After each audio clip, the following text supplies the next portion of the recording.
Okay, I got 2 fresh batteries here, right off the charger. I'm going to show you why I'm a little bit disappointed in this thing. It does claim to have more torque, but as far as power goes, I'm drilling into a LVL, laminated veneer lumber is what this is called. And this stuff is extremely tough. It's one of the most toughest things to drill into on a job site. And here we go. Make sure I'm in the right direction for both of them.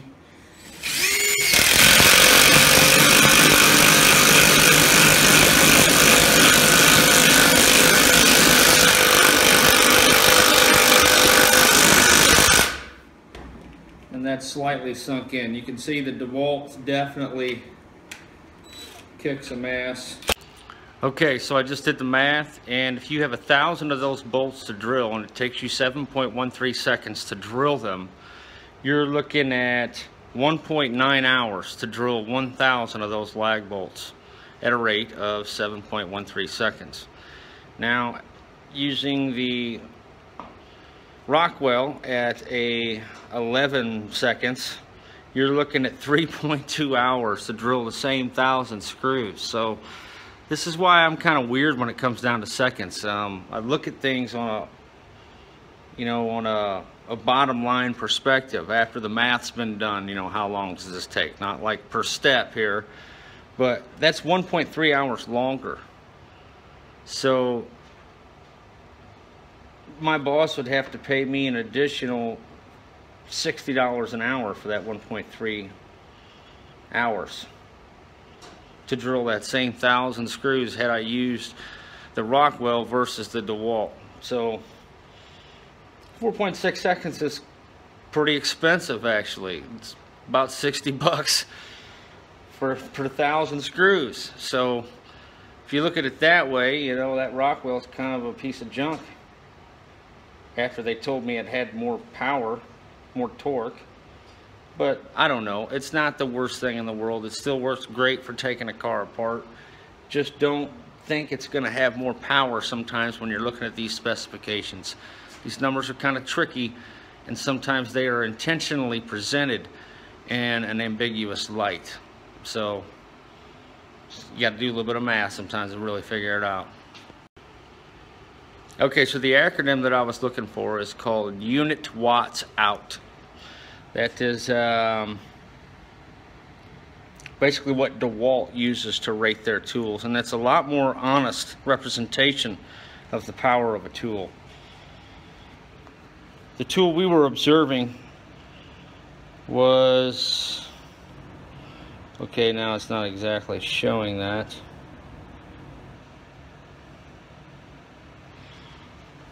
Not all of them are giving me the watts out.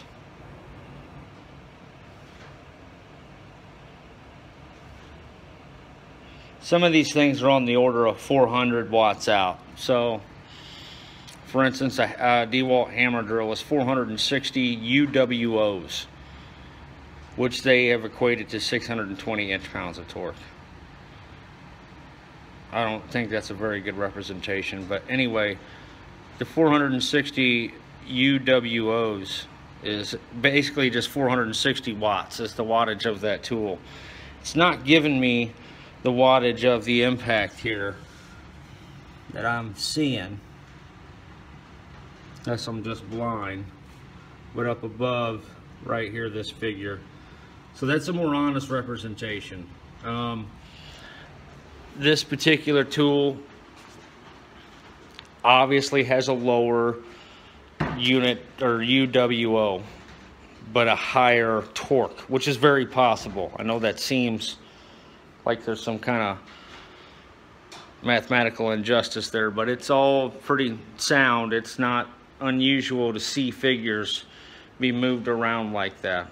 It just means that it has heavier hammers in the impact mechanism and that it hits a little harder every cycle than the smaller hammers in the Dewalt. So there you go. I feel somewhat duped because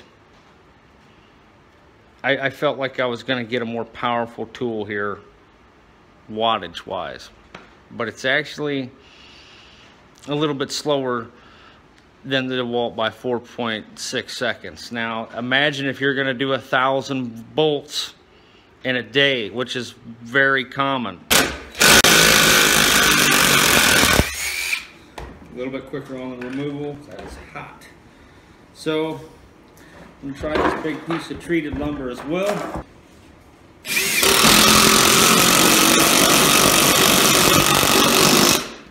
Dewalt still far more powerful. And you got 300 of these things to drill. It's going to mean a lot, and that's common. I've drilled thousands of these things in a single day on breezeways in apartment buildings or something. So we'll do that one more time.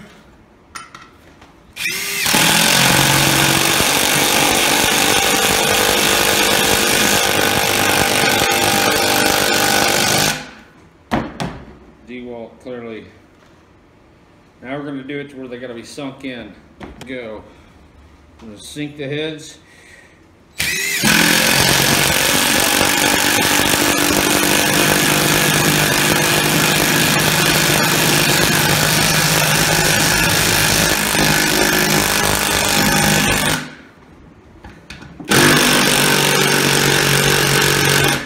Not going to happen. Those are stripped.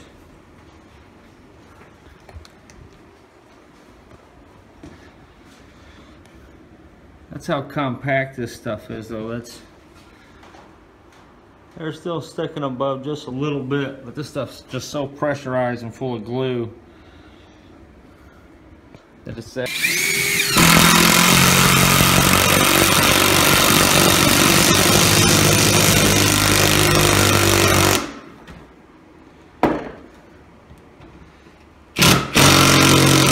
Okay, that's stripped.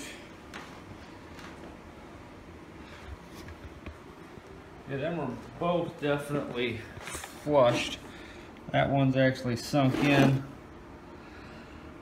That one's still pretty close to passing. A little bit sticking up, but you get the point. Either way, it just kind of shows that even though this thing may have more torque than anything else out there on the market, it's kind of misleading with it being in the hammers. In my opinion, this still drives lag bolts far quicker. I took this thing to work thinking it's going to do a lot more than it did. It barely outperformed 18 volt Makitas. So I don't know what I think. It says it has more torque, but it's hard to say. It's a brushless motor. Maybe it's going to last a lot longer than this. I don't know. But I'm somewhat disappointed. This thing does have speed adjustment on it, where you can adjust the different speeds. The high doesn't sound quite as fast as the Dewalt either. So as far as that goes, I'm not sure what I think. I also do wish I would have went with the 1/2 inch. If I would have seen it, I think I have the 1/2 inch. I wanted the 3/8 is what I meant. I would have rather had a 3/8 chuck than the 1/2 inch. 1/2 inch chuck just makes the gun kind of bigger, and can't use it very easily with small sockets without the adapters, which makes the gun a little bit harder to fit in tight places. Other than that, I'm kind of curious as to how the Dewalt Impact version would have went up against this here. I could do some other tests that show how this takes off bolts that are on a little bit tighter, but that's not the purpose of the video. I just wanted to show that just because something says it has more torque doesn't always mean it's going to have more power. I think this thing has a substantial amount more power. Hopefully the video footage I captured today will show that. I'm not trying to knock it completely. I was thinking that because this thing has more torque, it would have more power, but it's just in the hammers apparently. So it's actually slower at driving lag bolts than a Dewalt, and The only benefit really, I guess, is these batteries do have a cell level indicator on them, which is kind of cool. But I don't know, like I said, I think I paid 160 bucks for this thing, so I'm not at a total loss. I'm going to leave the link in the description for both of these drills, just in case any of you are interested. Now you kind of get an idea of what we're working with here on the ability of these things and what I think about it. I mean, I use these things all day at work sometimes. I am a carpenter who does exclusively commercial work, so definitely do a lot of impacting and running self-tappers with these things, stuff like that, doing steel stud soffits and working on hospitals and stuff like that. And there you have it, the Rockwell 20 volts. Not quite as awesome as I thought it was going to be, but I think it's not that bad of a deal for the torque you get for the price.